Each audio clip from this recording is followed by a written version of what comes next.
Hey, what's going on, guys? I finally got my hands on an HG GQuuuuux model kit, and I can finally build it up and share with you guys my thoughts and about my experience with this kit. Looks like a pretty fun kit. I've actually not yet seen the anime yet. I didn't get a chance to see the movie, and now the anime has just started streaming, so I think before actually building the kit, from recording the unboxing now and then coming back for recording the review part of the kit, I am gonna watch the couple of episodes that are out, so I will be a bit more familiar with the kit. But it's a pretty interesting design. It's been pretty polarizing. I've talked about it a bit here on the channel already. You know, people love it, people hate it, but I think, you know, as is usually the case when the design is first shown, a lot of people are like, ooh, what's that? It looks different. It's not what I was expecting. And then once the anime starts going, people are kind of, it grows on people once they see it in an anime. And that does seem to be what has been happening with this. I think a lot of people are coming around to the design now that the anime is kicked off, and we're starting to see some of the other designs that are coming out in this series, and I think it's growing on a lot of people. It's definitely growing on me a bit. But I'll tell you guys, when I first saw this design, the first thought that came into my mind was that, ooh, there's a lot of little details and little color apps and stuff on there. It's gonna be really hard to recreate that in an HG kit without having just like tons of stickers and or just having to do a lot of like little detail painting and masking and having markings and all that kind of stuff. So that's been my concern about this design from the start, is that as far as the kit goes, it's gonna be really difficult to create this exactly how it looks like that in an actual HG kit. But let's go ahead and find out. Let's get into it. 1 hour later. So we did just go ahead and watch the first 3 episodes that are currently available at the time of recording this out there on Amazon Prime.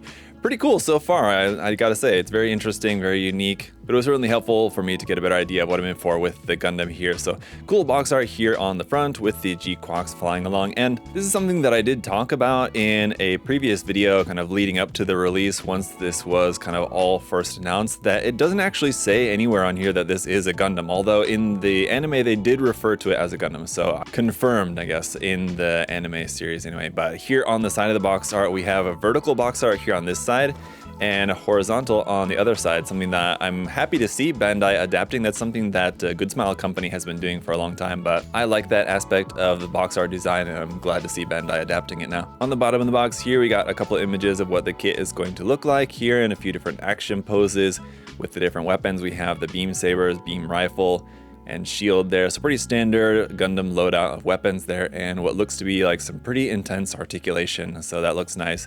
Some gimmicks with the backpack, sort of core fighter, I guess, basically being able to separate. And then the head comes in both open and unopened states.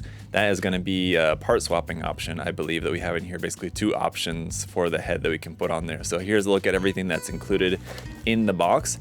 And on the other side, we've just got a nice front and back view of the kit here, and a really small little picture there of the unpainted state. This is another thing that other companies, and especially Kotobukiya, oftentimes will put a photo of the kit in the unpainted state on the outside of the box, but usually it's like a full image. Bandai has started to do this kind of recently, starting with the HG Seed Freedom kits, but it's usually just like a very tiny little thumbnail. It's like they're almost kind of like afraid to show it in the unpainted state, which is kind of a shame. It is something that they've been doing for a long time with the real grade kits, but it would be cool for high grade kits if they would do the same. I mean, just show like a full picture. But here we have a little bit about the GQuuuuux story, including a QR code there, which will probably just go to the website. And with that, let's go ahead and pop this open. So as you can see, a relatively thin box, so not a ton of parts in here, although it does seem like a good amount of parts here. It's just a lot of little parts in there, which is kind of interesting to see. The amount of parts and the size of the parts on the runners actually looks a lot more like a real grade than like what you typically expect for a high grade. It kind of makes sense, I mean, considering the design with it just having, yeah, all those little details and everything on there. So here we have the box art once again, and then some text on here in Japanese and in English about Machu, the pilot. We have the Gundam and the pilot illustrations right there. On the backside, more sample images of the built and painted kit like we saw on the outside of the box in different poses there, recreating different poses from the anime. And then we do have our color guide down here at the bottom, along with not only, once again, a QR code to the GQuuuuux website, but also the Builder's Note website there. So something you can check out. We've also got our parts list here on the inside there in color, a little bit about how to build the kit, basic steps for assembly. Notice that that's also in English there, so even if this is your first time building a kit or something, you can have the very most basic steps there for you pretty straightforward. On the inside here, our first couple of pages are going to be in full color for the assembly up through the arms, it looks like. And then after that, moving on to the completion of the assembly of the top half, and then onto the legs, waist, backpack, and weapons are all going to be here on the inside, with the last bit here about making the core fighter on its own, separate from the Gundam. Something that, at least at the time of me recording this video, only up through episode 3, I don't think that we've seen the core fighter separate from the Gundam yet, but obviously, apparently something that we will be seeing in the near future probably. And so no surprise, we do have some stickers. It looks like we've got some sticker decals for most of the little red lining bits there, and then some foil stickers as well. This is going to be for some small little color apps, stickers for the eyes, cameras, and of course the little Pomeranians logo and Xeon logo there you can choose from to put on the Gundam. But alright, so getting into the runners then, not too surprising, but we do not have any polycaps included. And on runner A here, you'll notice a couple of interesting things. Number one, the colors. We've got this kind of off-white color, kind of orangish yellow, very nice blue color there, and then a gunmetal color, which is going to be our color for like the internal frame. But you'll also notice that this runner is very segmented with a lot of switches here, which just means that we could very well be seeing this runner reused for multiple different variants or something at some point. So it will be interesting to see if maybe we'll see like a color variant of this in the show, something sort of like a Trans Am like in 00 or something like that, or just different variations of this kit. I'm not sure, but pretty interesting to see that on here. And then runner B, for contrast here, you'll see this is all in gunmetal, so it's all parts for like the frame and weapons, joints and everything on here, and a much more like solid runner in that you only have a couple of switches over here basically separating this section of the runner, and that looks to be like mostly parts for like in the head, backpack, and then the Heat Hawk weapon over here. So you can see how the majority of the rest of the runner could be used for a different variant or something, I guess. Runners C and D then are more parts here in this off-white color. It does have a very, very slight touch of blue, it seems like, to the white. So it's not very pure white, but that does look really nice. Runner E is some more parts in this really nice blue color. I'm not exactly sure how to describe it. It's like a light grayish blue kind of color that I think looks really, really good. For runner F here, we've got some red parts and a pretty typical red color there. And then lastly, runner G is going to be our clear green beam effect parts here for the beam saber. And this is also pretty cool. It's in that, I think they call it like ionized clear plastic or something like that. But it just basically is like clear plastic with iridescent pigment powder kind of injected in there. So sort of like a metallic clear kind of color. It looks really nice though, so that looks good. And all right, yeah, I mean, like I said, there's just a lot of small parts here, so it definitely doesn't necessarily feel like your standard high grade in that sense. You have a lot of little parts and a lot of little details on there, so it's going to be a pretty interesting build. Let me go ahead and get this all built up and we'll check it out. Alright guys, well here is the kit all built up, and it was definitely an interesting build, quite the unique design, and so quite the unique building process for this one. I did build it live. If you guys missed a live stream, you can go back and check that out, but I want to do the review a little bit differently in that we'll go through kind of all like the standard points of the review. We'll talk about the kit in detail here and the accessories and all that good stuff, but then I want to also at the end focus on answering some of the questions that you guys had about this kit, just questions and concerns. I asked you guys to let me know if there was anything specific you wanted to see or you wanted to know about this kit, and you did, so thanks for that, and I'll try to answer a couple of those questions towards the end of the video. But let's go ahead and first just start off by taking a look at our included accessories. And so first of all, importantly, we do actually have some hand options here. So as you can see, for the left and the right side, we do have these open hands, not really like the most expressive, but they are hand options nonetheless. Other than that, we do have just a standard set of HG weapon holding hands for the left and the right side as well. For the head here, we have our second head option with the face parts all kind of closed up and the V-fin closed up. So it's really nice to have this is actually two fully separate heads without having to do any like parts form or anything like that. You can just pop it off and pop the alternate one on if you want. This one also has a complete set of stickers, like for the yellow accents on the side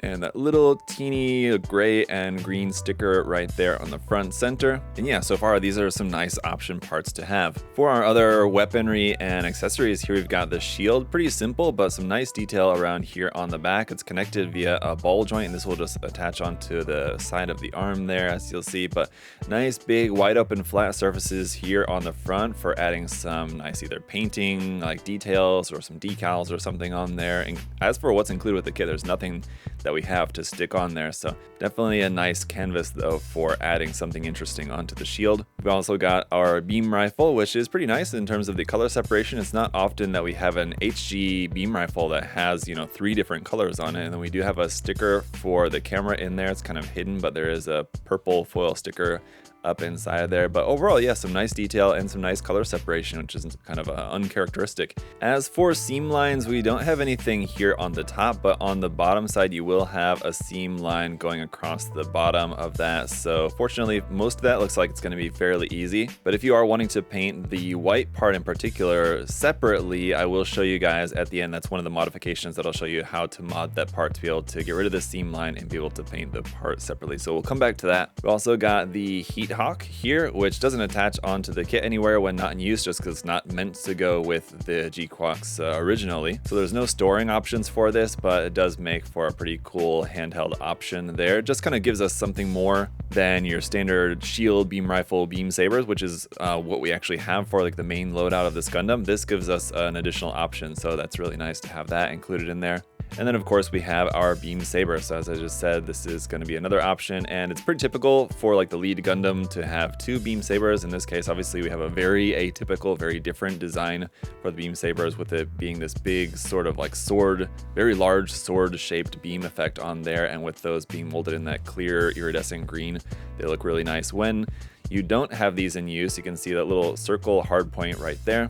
These can be plugged onto those pegs right here on the back side of the waist section. When not in use, you can just plug them onto there like that. And then while we're here, I'll also just point out this sort of ugly looking hard point right there for plugging the kit onto an action base. But seems like there was probably not really any other better way to kind of hide that just in the design, other than making some other kind of like adapter for that, which maybe would have been a good idea. But lastly, the backpack can come off, and we can have this just as a core fighter on its own by using this option piece here to represent the cockpit. And as you can see, we do have a hard point on there as well for plugging this onto an action base if you want to have this just flying on its own, but that will just plug into there like that. So that can be rotated. And then while we're here, it's a perfect transition into the articulation. Just to mention about the articulation of the backpack, not only can this be rotated side to side, but then we have 2 other rotation points, one at the base and then one right here as well. So these kind of thruster bits can be moved around in a bunch of different angles here, which works really nicely. And so yeah, that just plugs onto that peg right there. So even when it's attached onto the backpack, you can still rotate the entire backpack, I should say. When it's attached to the Gundam, you can rotate the entire backpack around like that. So some nice articulation built into that. For the neck, we actually have like a triple joint here, so that will allow really nice and far movement upwards like that, which is much more than we typically see in even master grades or real grades. That's like a really great neck articulation upwards, in particular down all the way to there. So some really nice articulation there. In the stomach section, this will have a nice ab crunch joint right there. The top and bottom half are connected via a ball joint, so you can move that around in different ways. This kind of shoulder armor, whatever this is meant to be, it's not entirely clear yet. I guess just like a kind of vernier system there for mobility or stability or whatever, but that can move on its own. The whole shoulder joint itself will be able to move forward and back like that, and then we can bring the arm up pretty high here. We just have a single joint at the elbow, but that does allow us to get a pretty full bend there in spite of it just being a single joint, and the hand is just on a ball joint as usual. We don't really have any skirting armor to speak of, so there's not going to be any part of the skirt that moves, but the hip joint, the leg is just attached via a ball and socket joint, but then there's an additional joint there that will allow the leg to come out to the side. Now because of the design here with this part on the side of the leg and that part kind of wrapping around the top of the hips, those are going to be clashing, and so you're not going to be able to bring the leg out to the side all that much. I mean, ultimately you can still get a pretty wide spread there for the legs, but it's not going like completely out like 90 degrees. That said, you can bring the leg all the way up to the front and kind of almost all the way around there, so plenty of movement there. Again, like with the elbows, the knee is just a single joint, but you can get a nice full bend there. And then the foot is attached via a ball joint, so that can move around. And then this part here, which kind of looks more like a traditional foot over here, which is kind of attached onto the side, that's just attached via a straight peg,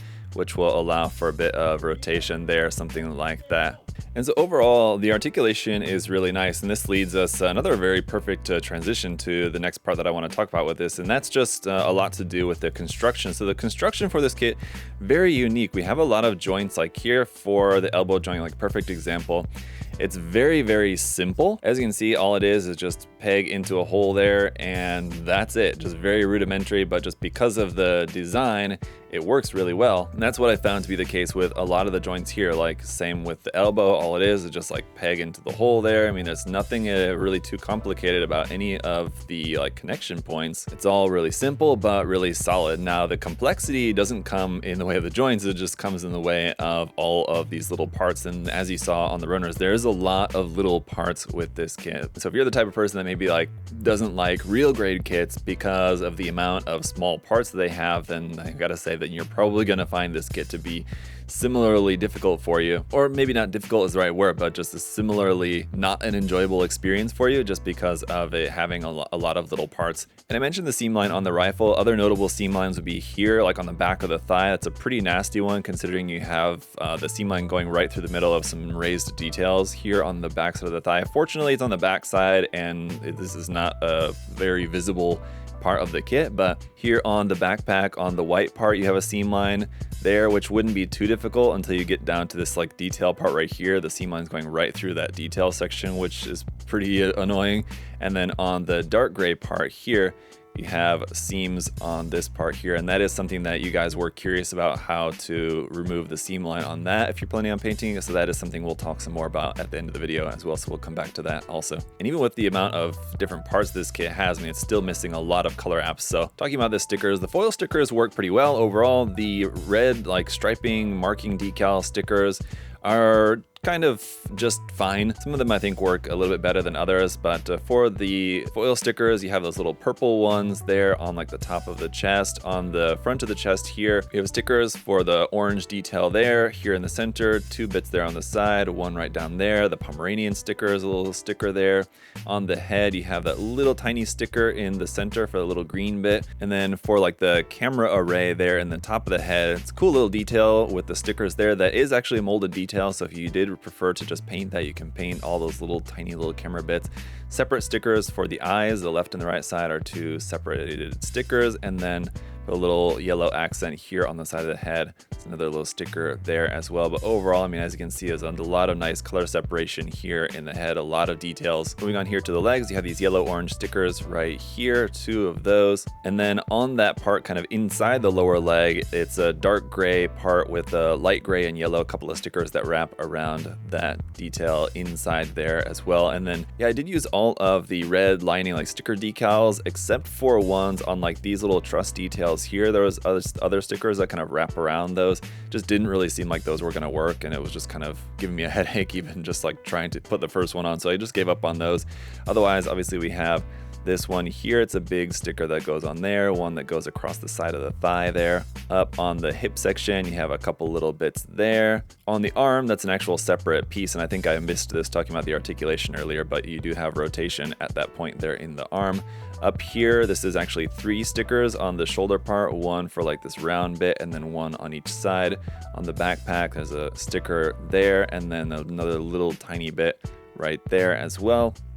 On the back of the kind of cowl part here around the top of the torso section, red lining bits right there as well. So there's a lot of reliance on stickers, and then like I said, even still there's a lot of color apps missing. So let's take a look at the kit here in a few different poses. And if you couldn't already tell just based on what we've been through so far, the kit has really nice articulation and we have some really nice weapon options. So it's going to make for a really fun kit. You can pose this either in just standing on its own. I would highly recommend getting an action base for it though. Putting it up on action base is going to free it up for doing a lot more dynamic posing. And so just as it is like this, straight out of the box with the stickers on, the kit looks great, it poses really nicely, and between the weapon options that you have certainly makes it something that I would recommend for you guys. A really fun kit, definitely a unique one for your collection. It's going to stand out just because it's such a different design, I feel like. And it was just a really unique building experience. During the live build, I was saying that it reminded me sort of like a mix between building an HG Kyokai Senki kit and a 30 minutes missions armored core kit. So if you guys can imagine, that's kind of what it felt like, in that the construction was very unique, certainly, but it still felt like building a Bandai kit. So I mean, if you've built other Bandai HG kits, you know, it won't be anything that you can't handle, certainly. Now, what I will say just more overall on the design generally is just the fact that I think this is a very challenging design, and so if you really want this to look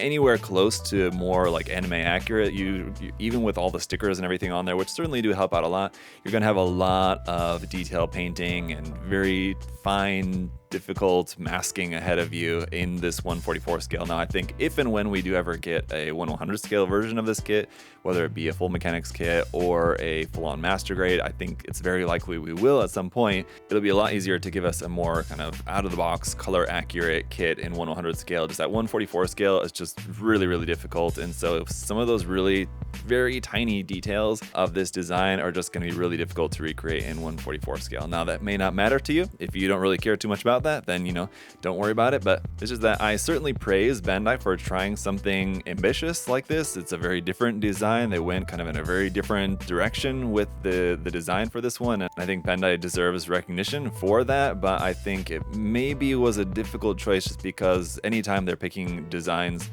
for any new anime series, they have to know that they're obviously going to be making model kits of it, and this was not a design that was ever going to be very easy to make in a higher grade. And I think they did a great job with it, but obviously you're just not going to have all those little color apps and everything on there. So just something to consider, but I certainly recommend checking this kit out. And if you guys do want to check it out, of course, you can check out the link in the video description to USA Gundam Store, where you can also pre-order some of the other upcoming kits from this series, and of course, all the other awesome Gunpla and everything there on the site. Now, let's talk about answering a couple of the other questions that you guys had about this one. There's 3 main questions from you guys that I wanted to answer. Number 1 being the easiest one, just about, say, for example, you're not a fan of these feet, if you can really even sort of call them feet, I guess. But let's say you wanted to swap them out for something different. Now, the way that these are plugged in is just via a ball joint there. So I think the first challenge you might have is that this is a fairly confined space in there. So putting any other foot onto there, it might have a hard time. You have to either cut some of this red part away, or you may have to use this thruster part here, maybe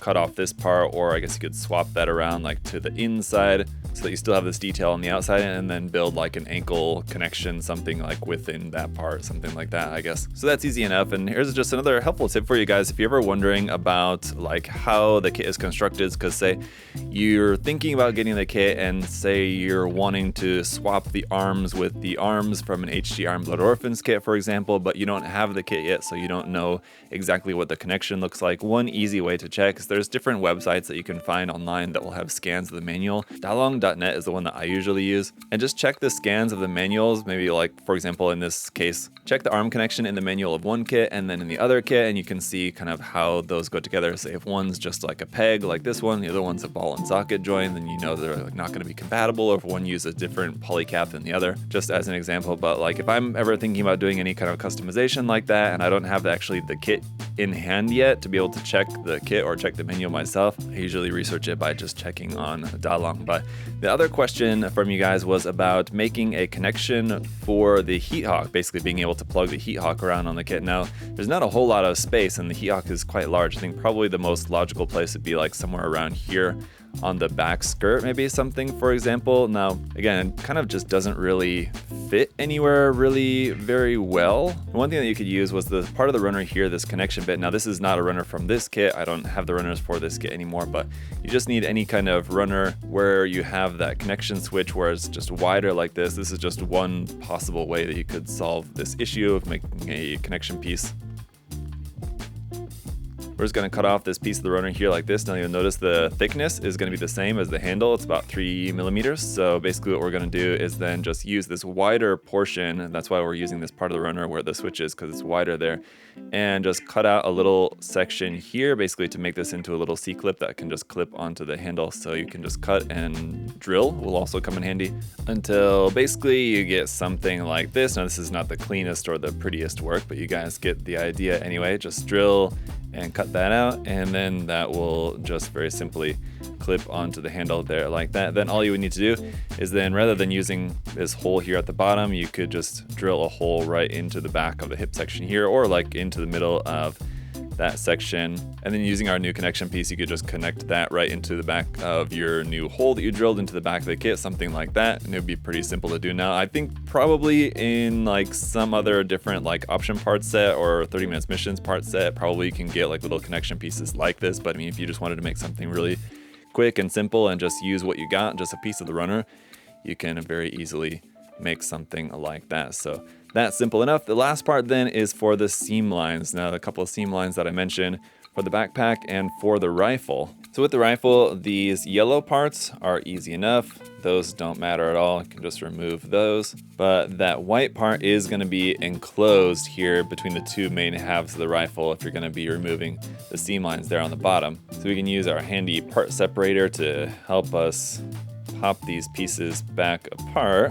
There we go, safely without breaking anything. And you can probably already see where I'm going with this. Basically, we need to be able to put this white part in once these are attached. So all we're basically gonna do is just cut a gap right in here. It's gonna take about all but 2 seconds to do.